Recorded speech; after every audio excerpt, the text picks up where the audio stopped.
Hello there and welcome to my video showing you the keybinds I use on my VKB HOSAS flight sticks, specifically for Elite Dangerous. I'll be focusing on ship bindings here, but may well do another video showing my SRV and fighter bindings, so please let me know if that would be something you'd be interested in.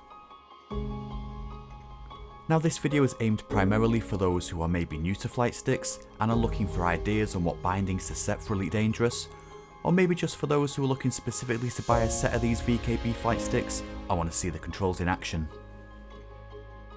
For those more familiar with flight stick controls, I welcome any feedback or suggestions on possible changes I can make, so please feel free to leave a comment below explaining your own setup or offering suggestions on changes I can make to my own keybinds. I did complete a full review of these VKB NXT HOSAS flight sticks after a full year of use, and if you're interested, I'll put a link in the description below. Otherwise, I hope you enjoy the video, and if you do, please consider supporting the channel by hitting that subscribe button. Let's get into it.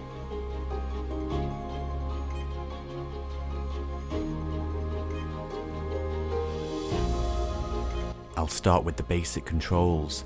Pitch, yaw and roll are controlled with the right hand stick, with the throttle, lateral and vertical thrusters controlled with the left hand on the throttle. You can see a good example of this in action here as I undock and exit the space station. The overlay gives you additional insight on what exactly the controls are doing, as a mixture of all the inputs are needed to manoeuvre the ship effectively. The only slightly unusual feature of the basic controls are the lateral and vertical thrusters, which for me are controlled with the left hand stick. On a normal HOTAS this would not be possible, but as this is a HOSAS and the functionality of the left stick is exactly the same as the right, it opens up more options for you.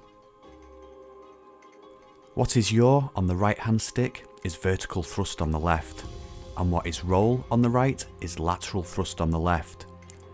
I can say that binding the controls this way didn't take me much time to get used to, although, as I mentioned in my review video, I wish now I would have bought another NXT Evo stick for the left instead of the Omni throttle, as the grip in my opinion is more comfortable. Let's cover the bindings for the right hand stick first. The red button A2 is used probably the most and is used to select the target ahead. It's also used to select all menu options.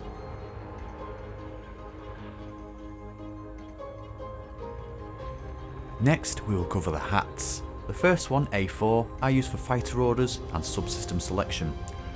Once I have selected a target, I will quickly cycle through the subsystems till I find the one I would like to target by moving the hat left or right. If the ship I am in has a fighter in it, I push the hat up to issue the order to attack. Roger, Commander. Focusing my attack on your target.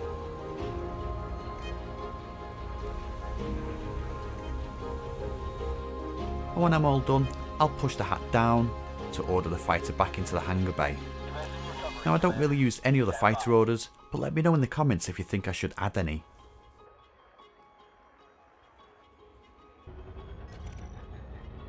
The next hat, A3, I use for choosing targets.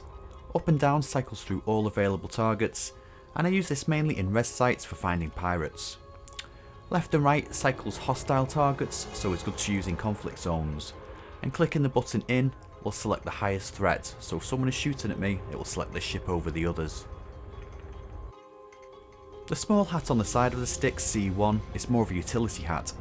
This is where I turn the ship lights on and off, and select to go to Super Cruise or activate the frame shift drive. I also added a shortcut for selecting the next system en route in case I deselect it while doing some exploring on the way somewhere. Now pressing the hat in toggles the landing gear up and down.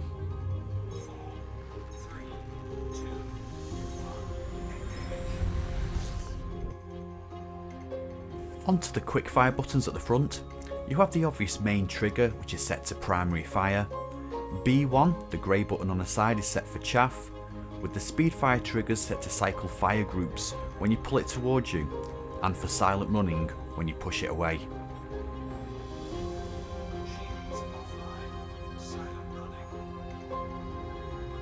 The final three buttons that are found on the base I use for functions that I wouldn't necessarily need quick access to. so I have them bound to toggling night vision, the cargo hatch, and rotational correction. While in the in-ship menus, I also use these hats to navigate through, and use the A2 red button to select. Now let's move on to the left-hand Omni throttle.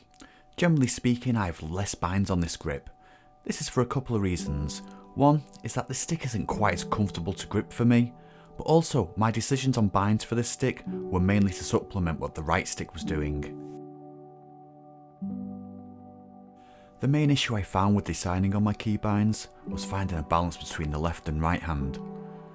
So for example, when doing some combat, I didn't want the right hand doing everything from pit management to popping a shield cell bank, while at the same time targeting subsystems.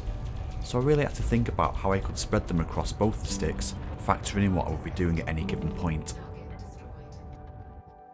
A simple example of this is how I navigate the in-ship menus.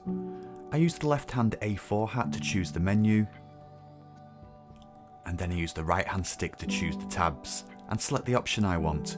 It's a simple example, but a principle I have tried to extrapolate out to other ship functions.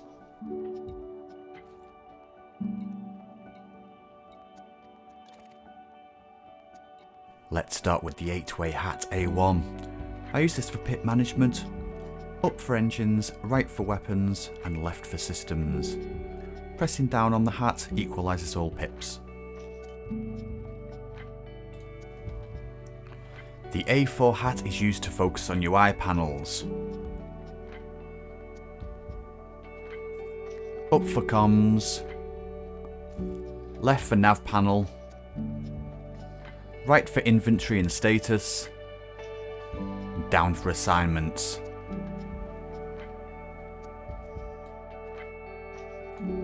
Central hat A3 I use for cooling and some defensive functions. Up is to pop a shield cell, right is a heatsink, and down is electronic countermeasures. The red A2 button on the left hand stick is used for boost.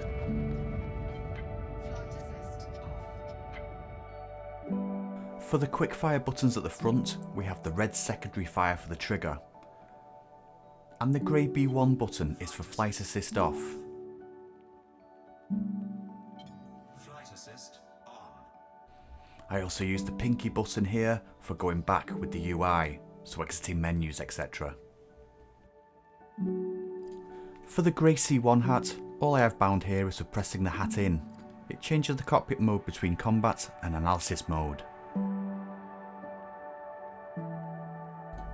And finally, the 3 buttons on the base are used for galaxy map,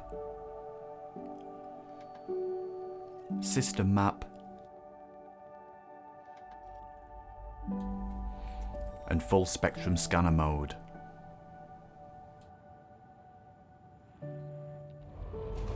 I hope that gives some insight or ideas on what bind you can use for Elite Dangerous.